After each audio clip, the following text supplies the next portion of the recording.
പ്രത്യേകിച്ച് നിങ്ങളോടൊക്കെ പറയാനുള്ളത്, സമസ്ത കേരള ജമിയത്തുൽ ഉലമയുടെ 100ാമത്തെ വാർഷികം നടക്കുകയാണ് 8-ാം തീയതി.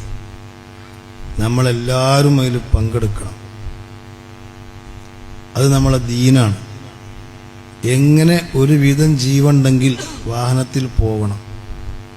അത് ഈ കേരളത്തിലെ ഒരു അർഫയാണ്. ഇതൊന്നും ഞാൻ എൻ്റെ വകയായിട്ട് പറയുന്നത്, ആരിഫീങ്ങൾ പറഞ്ഞ വാക്കായി പറയുന്നത്, എൻ്റെ വകയായിട്ടൊന്നും പറയുന്നില്ല. ഞാനും പോവും. അവിടെ പോയി എനിക്ക് പ്രസംഗമാണ് കേട്ടാൽ മതി. ആ നഗരിയിൽ പോയി കുത്തിരിക്കണം. ഒരാളിന്ന് ഇങ്ങനെ ഫാത്തിഹ ഓതിക്കൊണ്ട്, അല്ലെങ്കിൽ അവിടുന്ന് ഇങ്ങനെ ദുആ ചെയ്തുകൊണ്ട് ദുആക്ക് ഇജാബത്ത് കിട്ടും. അവിടെ മൺമറഞ്ഞു പോയ അമ്പിയ ഉലിയാക്കന്മാർ, മഹാന്മാരുടെ അർവാഹു പങ്കെടുക്കും. ഒന്നും ചെറിയ സംഭവമല്ല.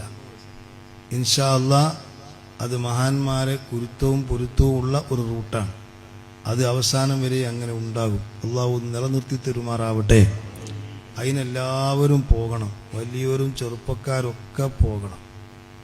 ഞാൻ നീട്ടിപ്പരത്തി പറയല്ല, എല്ലാവരും അതിൽ പങ്കെടുക്കണം. പിന്നെ അത് നമ്മളെ ദീനാണ്. ആ ദീൻ നമ്മൾ നിലനിർത്തണം. നമ്മൾ ആരെയും കുറ്റം പറയരുത്.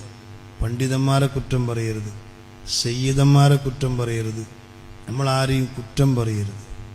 അവർക്കിടയിൽ എന്തെങ്കിലും അഭിപ്രായ വ്യത്യാസങ്ങളൊക്കെ ഉണ്ടെങ്കിൽ അത് അള്ളാഹു സുലഹാക്കി നല്ല രീതിയിലാക്കി തരുമാറാവട്ടെ.